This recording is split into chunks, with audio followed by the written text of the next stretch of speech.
Hello dear NEET aspirants, உங்களோட repeater ஜேர்னியில் இப்போ நீங்கள் எல்லோரும் ஃபைனல் லேப்பில் இருக்கீங்க. ரிவிஷன் பண்ணிகிட்டு இருப்பீங்க. அதே மாதிரி நிறைய மாக் டெஸ்ட்டும் எழுதுவாங்க. ஸோ இப்போது மாக் டெஸ்ட்டும் ரிவிஷன் எல்லாம் பண்ணிகிட்டு இருக்கிற பசங்களோட மென்டாலிட்டி கொஞ்சம் டிமோட்டிவேட்டடாக இருக்க வாய்ப்பு இருக்குது. அதனால தான் இந்த வீடியோவில் நான் உங்களை அட்ரஸ் பண்ணுறேன். பசங்களா, த ப்ராப்ளம் இஸ், நீங்கள் ஃபுல் மாக் டெஸ்ட்டு இப்போ தான் எழுதுறீங்களே. நிறைய மாக் டெஸ்ட் நிறைய எழுதியிருப்பீங்க, நிறைய மாடியூல் டெஸ்ட் எல்லாம் எழுதியிருப்பீங்க. But physics, chemistry, botany, zoology இந்த 4 சப்ஜெக்ட்டும் ஃபுல் கொஸ்டின்ஸ், 180 கொஸ்டின், 720 மார்க்கில் 3 hours எக்ஸாம் எல்லாம் நாம் இப்போ தான் எழுத ஆரம்பிச்சிருக்கோம்.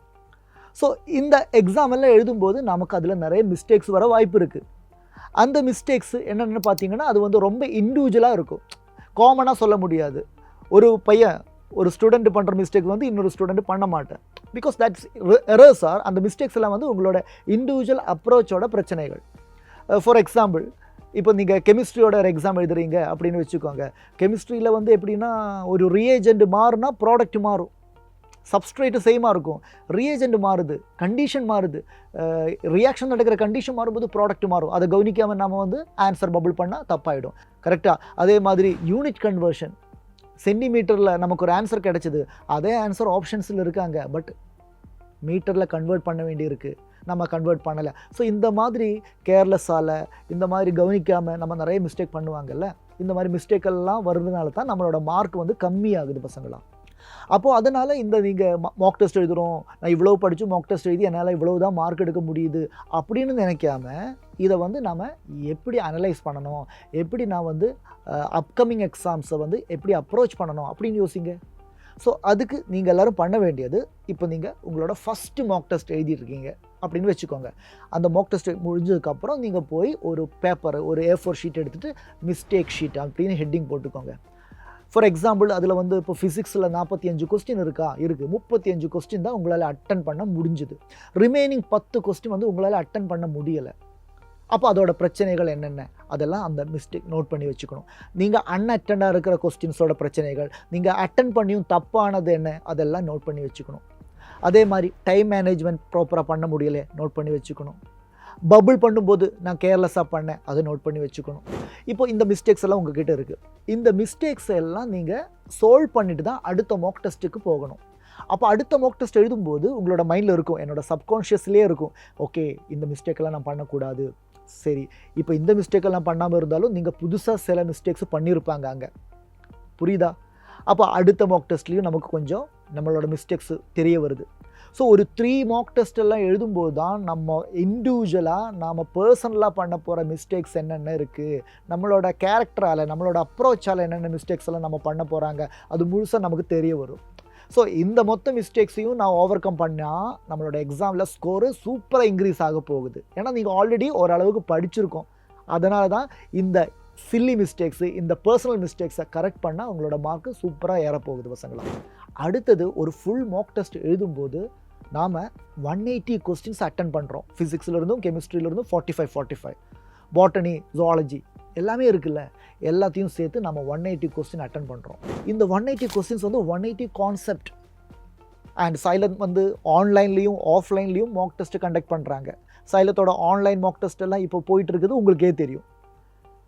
நாம் ஒரு மாக் டெஸ்ட்டில் எடுக்கிற கொஸ்டின் அடுத்த மாக் டெஸ்ட்டுக்கு எடுக்க மாட்டேன். ஸோ நீங்கள் 10 மாக் டெஸ்ட் எழுதுனா அதில் உங்களுக்கு 1800 கொஸ்டின்ஸ் கிடைக்குது. தட் மீன்ஸ் 1800 கான்செப்ட், 1800 அப்ரோச் கிடைக்குது. ஃபார் எக்ஸாம்பிள், 35 கொஸ்டின் அட்டன் பண்ணியிருக்கேன், ஃபிசிக்ஸ்லேருந்து 10 கொஸ்டின் அட்டன் பண்ண முடியலை, ஒரு தப்பாக வந்திருக்கேன். அந்த தப்பான கான்செப்ட் எல்லாம் நீங்கள் கரெக்டாக சொல்யூஷன் என்ன, ஏன்னா அடுத்த நாள்லேயே நம்ம சைலம் வீடியோ சொல்யூஷன் போடுறாங்க. இதே மாதிரி நீங்கள் வேறு இன்ஸ்டியூட்டில் இருந்து மாக் டெஸ்ட் எழுதினாலும் அதோட சொல்யூஷனை நீங்கள் அனலைஸ் பண்ணணும். வீடியோ சொல்யூஷன் பார்த்ததுக்கப்புறம் இந்த தப்பான கொஸ்டின்ஸோட கரெக்டான ஆன்சர் என்ன, ஏன்னா அட்டன் பண்ண முடியாத இந்த புது கான்செப்ட் ஏன், எங்கேருந்து வந்திருக்கு, எந்த டாப்பிக்கு, அதெல்லாம் நீங்கள் படிச்சேன்னு வச்சுக்கோங்க. எப்படி இருக்கும், ஆல்ரெடி நீங்கள் படிச்சிருக்கீங்க, இப்போ அது கூட இந்த 10 புது கான்செப்டும் ஆட் ஆகுது. அப்போது நீங்கள் நெகட்டிவாக யோசிக்கக்கூடாது. நிறைய பேர் இப்படி யோசிப்பாங்க, நான் இவ்வளோ படித்தும் என்னால் இவ்வளோ தானே மார்க் எடுக்க முடியுது, அது நெகட்டிவ் தாட்டு. அதை விட்டுவிட்டு நீங்கள் எப்படி யோசிக்கணும், ஓகே நான் இவ்வளோ படிச்சிருக்கேன், இப்போ இந்த மாக் டெஸ்ட்லேருந்து எனக்கு ஒரு 10 புது அப்ரோச் கிடச்சிது, 10 புது கான்செப்ட் கிடச்சிது, 10 புது கொஸ்டின்ஸ் கிடச்சிது, இதையும் நான் என்னோட மைண்டில் நான் வந்து ஆட் பண்ணிக்கிறேன், அந்த சாப்டரில் நான் ஆட் பண்ணிக்கிறேன். ஸோ நான் இம்ப்ரூவ் ஆகிருக்கு. ஒரு மாக் டெஸ்ட் எழுதுனதுனால நேற்று வரைக்கும் இருந்த நான் இல்லை, இப்போ வந்து நான் வந்து இம்ப்ரூவ்ட் ஆகிருக்கேன், இந்த சப்ஜெக்டில் நான் வந்து இன்னும் கொஞ்சம் எக்ஸ்பர்டைஸ் எனக்கு வந்திருக்கு. ஸோ இதுதான் ஒரு 10 மாக் டெஸ்ட்டு 5 மாக் டெஸ்ட்டெல்லாம் எழுதும்போது இதே மாதிரி உங்களுக்கு புதுசாக நிறைய அப்ரோச் கிடைக்கும். நீங்கள் படித்த டாப்பிக்காகவே இருக்கலாம், ஆனால் அந்த டாப்பிக்கிலேருந்து இப்படி ஒரு கொஸ்டின் கேட்குறது முன்னாடி மோடியூல் எக்ஸாமெல்லாம் எழுதும்போது பார்த்துருக்கவே மாட்டேன். ஸோ அது வந்து இந்த மாக் டெஸ்ட்டால் உங்களுக்கு கிடைக்கிற ஒரு இம்பார்ட்டண்ட்டான பெனிஃபிட் பசங்களா. ஸோ அதை வந்து பாசிட்டிவாக தான் எடுக்கணும். ஓகே, எனக்கு அட்டன் பண்ண முடியாத ஒரு கொஸ்டினை மாக் டெஸ்ட்டில் கிடைக்கிறத ஒரு வாய்ப்பாக, ஒரு ஆப்பர்ச்சுனிட்டியாக, ஒரு என்ன சொல்கிறது பிளெஸ்ஸிங்காக நாம் எடுத்தேன்னு வச்சுக்கோங்க. ஒரு 10 மாக் டெஸ்ட் நம்ம இப்படியே எழுதிட்டு போனால் 1800 கொஸ்டின்ஸை நம்ம ப்ராக்டிஸ் பண்ணால் நாம் பார்க்காத கொஸ்டினே இருக்காது, நாம் பார்க்காத ஸ்டேட்மெண்ட்ஸே இருக்காது, நாம் பார்க்காத இக்குவேஷன்ஸே இருக்காது. புரியுதா?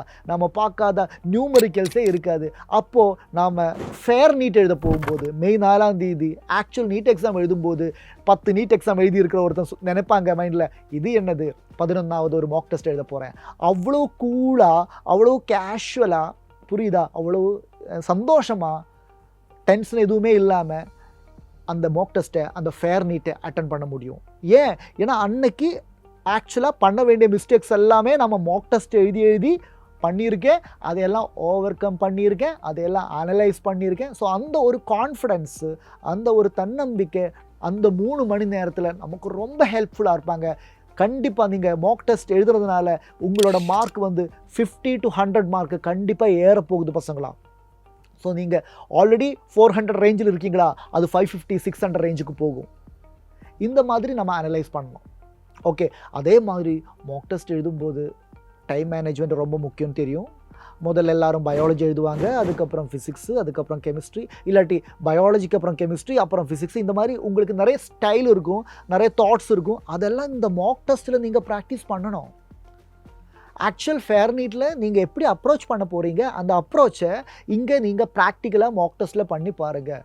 அது சக்ஸஸ்ஃபுல் ஆகுதா பாருங்கள். சின்ன சேஞ்சஸ் எல்லாம் ஒரு மாக் டெஸ்ட்டில் இருக்கிற அப்ரோச்சில் இருந்து இன்னொரு மாக் டெஸ்ட்டுக்கு போகும்போது கொஞ்சம் சேஞ்சஸை கொண்டு வந்து பாருங்கள். எது எஃபெக்டிவாக இருக்குது, எது கூடுதல் உங்களால் மார்க் எடுக்க முடியுது, எது ப்ராப்பராக டைம் மேனேஜ்மெண்ட் முடியுது. அப்போது அதில் எந்த அப்ரோச், எந்த ஸ்டைல் வந்து சக்ஸஸ்ஃபுல்லாக இருக்கோ அது வந்து நம்ம ஃபேர் நீட்டில் இம்ப்ளிமெண்ட் பண்ணலாம். ஏன்னா இது வந்து உங்களோட ப்ரூவன் ட்ராக்கர் கூட. நான் வந்து சும்மா வீடியோவில் இப்படி பண்ணுங்க அப்படி பண்ணுங்கன்னு சொல்லி நீங்கள் பண்ணுறதை விட நீங்களே ட்ரை பண்ணி எது பெஸ்ட்டு அதை எடுத்துக்கோங்க. ஓகே பசங்களா. ஸோ இந்த மாதிரி நீங்கள் மாக் டெஸ்ட் எல்லாம் எழுதி ஃபேர் நீட்டையும் ஒரு மாக் டெஸ்ட் மாதிரியே நீங்கள் அப்ரோச் பண்ண முடியும். அந்த மாதிரி கான்ஃபிடெண்ட்டாக போய் எக்ஸாம் எழுதுங்க. இந்த வீடியோவில் பேசுனதெல்லாம் உங்களுக்கு ரிலேட் பண்ண முடியுது, என்னோட பர்சனலாக எனக்கு இந்த மாதிரி தான் இஷ்யூ இருந்துச்சு அப்படின்னு நீங்கள் ஃபீல் பண்ணுறீங்கன்னா கமெண்ட் செக்ஷனில் சொல்லிவிடுங்க. இதே மாதிரி உங்களுக்கு தேவையான கண்டென்ட் கூட நாம் எல்லோரும் உங்களை பார்க்க வருவோம். All the very best.